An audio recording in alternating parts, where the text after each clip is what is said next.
চলে এলাম পঞ্চম সেমিস্টারের আদরের স্নেহের ছাত্রছাত্রীদের কাছে। সামনেই তোমাদের পরীক্ষা। জিই সাবজেক্টের সাজেশন নিয়ে চলে এসেছি। জিই ইতিহাসের যারা এই পার্টটাকে বেছেছে, অর্থাৎ ওমেন স্টাডিজ এর একটা পার্ট আছে, আর ওমেন রাইটস এর একটা পার্ট আছে, অর্থাৎ নারীদের যে অধিকার, সেই পার্টটার সাজেশন নিয়ে চলে এসেছি। মজার কথা হচ্ছে, ওমেন স্টাডিজ এর মাত্র 13টা প্রশ্ন দিয়েছি, ওমেন রাইটস এর 13টাই প্রশ্ন দিচ্ছি। ওকে, 13টাই প্রশ্ন দিচ্ছি। এই 13টা প্রশ্ন করলে এই পার্টটা যারা জি সাবজেক্ট হিসেবে বেছে নিয়েছো তাদের চিন্তা শেষ হয়ে গেল।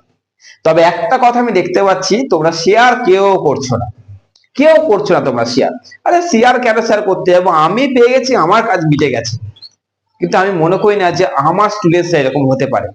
আমি মনে করি না যে আমাকে অন্যের কাছে পৌঁছাতে সাহায্য করবে না এরকম কোন স্টুডেন্টস রয়েছে এসএন একাডেমির আন্ডারে। আমাকে তোমরা অনেক দূর এগিয়ে দিয়েছো, তাদেরকেই আজকে বলছি কেউ শেয়ার করছে না। কারণ আমি বুঝতে পারছি, শেয়ার না করলে বোঝা যায় শেয়ার কিন্তু তোমাদের দ্বারা হচ্ছে না।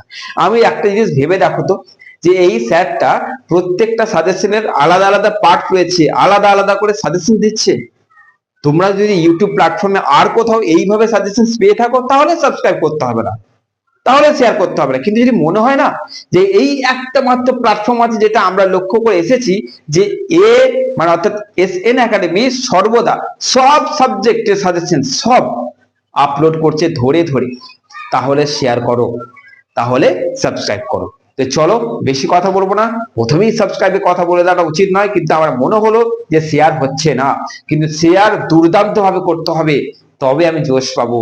আর কমেন্টে লিখে ভরিয়ে দাও এই সাজেশনটা পেয়ে তুমি কতটা উপকৃত হলে। চলো শুরু করে দিই ওমেন রাইটস এর গুটি কয়েক প্রশ্ন, মাত্র 13টা। শুরু করে দিই ওমেন রাইটস থেকে। প্রথম প্রশ্ন হচ্ছে, ভারতীয় সংবিধান কিভাবে নারীদের জন্য সমান অধিকার প্রদান করেছে? 2 নম্বর, ভারতে নারীদের সুরক্ষা প্রদান করেছে এমন কিছু গুরুত্বপূর্ণ মামলা বা কয়েকটি বিচার বিভাগীয় মামলার সংক্ষিপ্ত বিবরণ দাও। অর্থাৎ মহিলাদের সুরক্ষা প্রদান করেছে এমন কিছু মামলা তোমাকে উল্লেখ করতে হবে। 3 নম্বর, ভারতের পণ প্রথা একটা সামাজিক ব্যাধি বা অপরাধ, ব্যাখ্যা করো। কোশ্চেনটা ভাইটাল, মোস্ট। তারপরে পরিবার আদালতগুলির প্রধান কাজগুলি আলোচনা করো। নেক্সট, 1994 সালের পিসিপিএনডিটি আইনের তাৎপর্য কি? অর্থাৎ প্রিন্যাটাল ডায়াগনস্টিক্স টেস্ট অ্যাক্ট, এইটার ভূমিকা কি রয়েছে বা এর তাৎপর্য কি, এই আইনটার তাৎপর্য কি? নেক্সট, ভারতের নারী সমাজের আর্থ সামাজিক অবস্থার উন্নতি, বা এই কোশ্চেনটা এইভাবে দিতে পারে, তাদের অধিকার রক্ষার জন্য লড়াই করছে এরূপ এনজিও গুলি কি কি ভূমিকা পালন করছে? 7 নম্বর, ভারতের নারীদের ক্ষমতায়নে কি কি পদক্ষেপ গ্রহণ করা হয়েছে? বা এই কোশ্চেনটা এইভাবে ঘুরিয়ে আসতে পারে যে নারী ক্ষমতায়নের উপর একটি টিকা লেখো।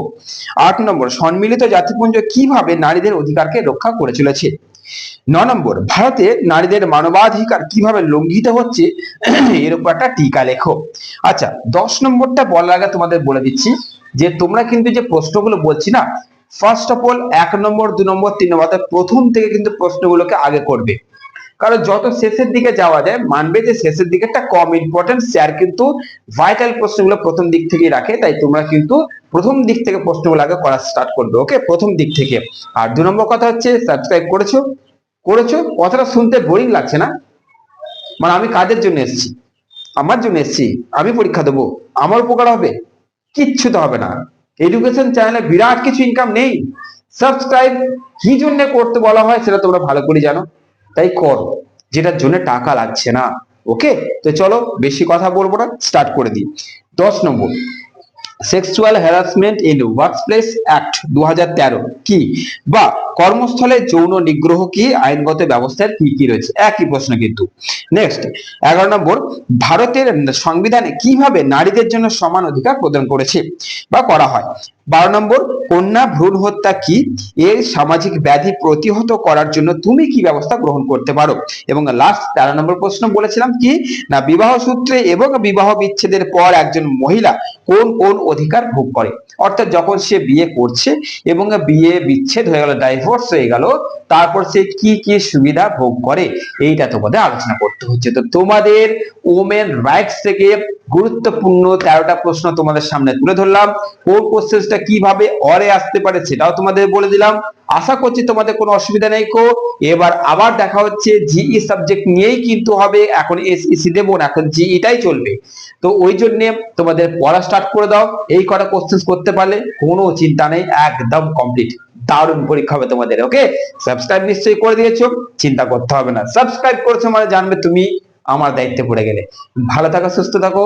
যত তোমাদের গ্রুপ আছে গ্রুপের মধ্যে ভিডিওটাকে শেয়ার করে দাও, কারণ জিই সাবজেক্টের এরকম ভাবে আলাদা ভাবে অ্যাকিউরেট সাজেশন কোথাও পাবে না, এখানেই পাবে।